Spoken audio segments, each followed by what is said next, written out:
In modern military conflicts, one can often observe the following paradox. The cost of destroying a target is many times greater than the cost of that target. The Israelis hit Arab extremist Qassam missiles worth a couple of $100 with Tamir missiles worth $80,000 to $100,000. The Americans use a couple of $1 million worth of missiles to destroy the ISIS Shaheed vehicles worth several tens of thousands of dollars. The developers at Raytheon understand this problem very well. That's why they created the weapon, which embodies the concept to efficiently destroy the enemy at minimum cost. What's this miracle weapon? Welcome to GBU-53B Stormbreaker Guided Decoy. You won't be surprised by a guided bomb anymore. There are 20 models of this weapon in armaments of different countries. The Americans' GBU-8, 10, 12, 15, 16, 20, 22, and so on, up to GBU-43.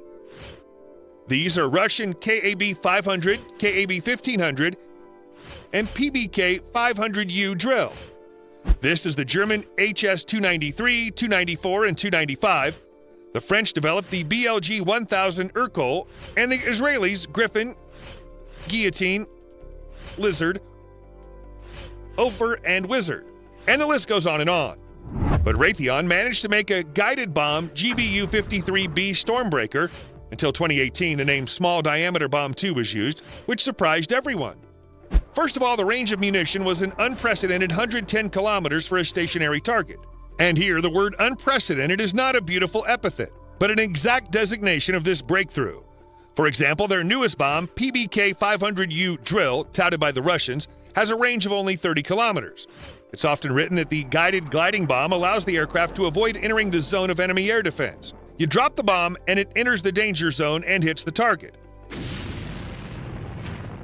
But 30 kilometers is very short.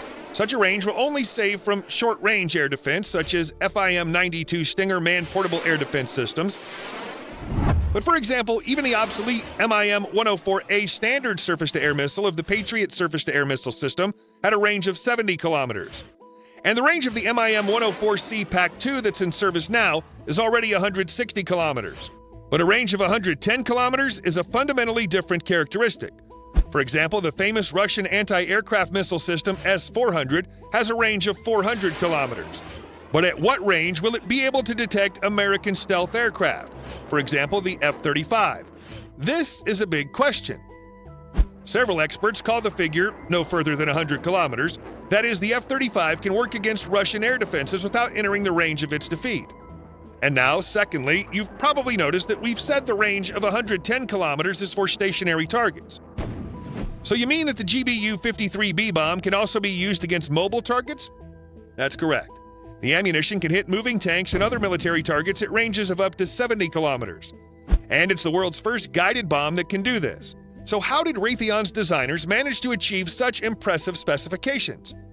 The most interesting thing about the Stormbreaker is its targeting system. First, the munition has a GPS-corrected inertial guidance system. Second, the bomb has a homing head with 3 independent targeting channels, a semi-active laser head, a built-in millimeter radar, and an infrared camera. Moreover, these 3 channels can operate simultaneously and exchange information, which greatly increases the accuracy of targeting. Such a variety of aiming tools allows for choosing the most optimal scenario for target engagement. For example, if it's a stationary target with known coordinates, it can be entered into the memory of the guided munition, drop, and it'll correct its trajectory with the help of radar when approaching. If the target is mobile, it can first be illuminated by the aircraft's laser, and the bomb's semi-active laser head can be activated. Then, as it approaches the ground, its radar will be activated, which will point the munition more accurately at the target. The infrared guidance will be activated at the finish line. The bomb can be used in all weather conditions, whether there's a lot of dust on the ground and when the enemy is using smoke screens. The Stormbreaker's control system has another powerful tool that significantly extends the capabilities of this weapon, a dual-band data exchange channel. During the test, the following scenario of destroying a moving target was realized. The FA-18EF Super Hornet dropped the GBU-53B bomb and only then detected the target and gave the Stormbreaker its coordinates.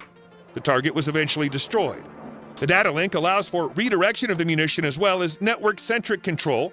For example, a bomb is dropped by one aircraft while another plane or UAV steers it to the target. The designers also managed to solve the problem of dramatically increasing the range of the bomb. It has a distinct rocket shape. That is, the value of the ratio of its length to diameter is inherent in rockets. With the length of 69 inches, 176 centimeters, the diameter is 6 inches, 15 centimeters. Conventional bombs, if I may say so, are more chunky and therefore have worse aerodynamics. After all, their job is mainly to fall, not fly. Plus the sliding wings with a large, for such a munition, area. In this respect, the Stormbreaker resembles a glider, hence the long range. The shaped charge warhead in the bomb has both high explosive and shrapnel effects, making it effective against infantry, armored vehicles, including main battle tanks, exposed structures and buildings, as well as patrol-sized boats and other low-visibility targets. The bomb weighs 204 pounds, 93 kilograms, with half of that weight coming from the homing head. You, our viewers, may have a question. Sure, the GBU-53B is a great bomb, but it still loses in performance to air-to-air missiles, which are even more effective at hitting targets without the aircraft entering the enemy's air defense zone. So what's the value of the GBU-53B Stormbreaker? Two things: size and price. An F-35 stealth fighter, because the bomb is only 6 inches in diameter, can take 8 of them in the inner compartment, i.e. without worsening its radar stealth. And for example, the F-15E aircraft can take on the interior and exterior hangings, have 28 of these bombs.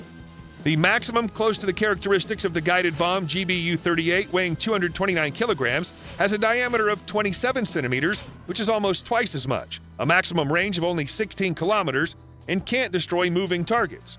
In fact, before this bomb, the U.S. Army had to use either the A-10 Thunderbolt II attack aircraft armed with 6 AGM-65 missiles with a range of 28 kilometers with a television or infrared homing head to destroy, for example, tanks, or helicopter AH-64 Apache armed with 2 AGM-114 Hellfire missiles with a range of 11 kilometers and a semi-active laser guidance system. The AGM-65 costs $180,000 and the AGM-114 Hellfire $100,000. The cost of the GBU-53B today is $195,000 and $128,000 for the 15th year of operation. And at the same time, there's much less risk of losing a helicopter or an aircraft worth $14 to $15 million, and most importantly, people. The use of the Stormbreaker is especially justified in local conflicts with enemies who have outdated or low-tech inexpensive weapons, so there's no situation where you have to spend $10 to destroy a conventional $1 target. That's why the Pentagon has such high hopes for the new munition. Development of the GBU-53B Stormbreaker began in 2006. The first test drop on a training target took place on July 17, 2012, over the White Sands Proving Ground. The F-15E Strike Eagle carrier aircraft located the target, transmitted the necessary data to the bomb, and performed the drop. The item used all of its guidance assets and hit the target with a direct hit. In 2015, the U.S. Department of Defense ordered a pilot batch of ammunition, 144 units, and in 2018 it began serial production. The ammunition is now used in the F-15E Strike Eagle aircraft and after software updates to the F-35 weapons control systems on all types of this stealth fighter for the Air Force, Navy, and Marine Corps. On June 15, 2020, a new test event took place aimed at introducing the prospective bomb into Navy deck aviation. The product was first dropped from the FA-18EF Super Hornet fighter at an unnamed range, followed by control flight and targeting of a training target.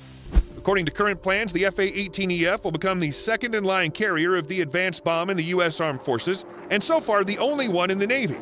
More than 17,000 Stormbreakers have been produced to date. U.S. allies are also interested in the promising weapon. In 2016, information emerged about the imminent signing of a U.S.-South Korean contract. The Republic of Korea Air Force intends to use the GBU-53B bombs to enhance the striking capabilities of F-15K aircraft. Negotiations with Australia started in 2017. This country plans to buy 3,900 bombs to arm the F-35A fighters. The implementation of 2 export contracts will begin shortly, but not before the start of deliveries to the U.S. Armed Forces. The appearance of the GBU-53B Stormbreaker demonstrates that the Pentagon not only wants to guarantee victory, but also to win with minimal costs. A laudable aspiration. The latest global developments in the world suggest that the U.S. will have to count its money even more carefully if it wants to maintain its lead against China and Russia.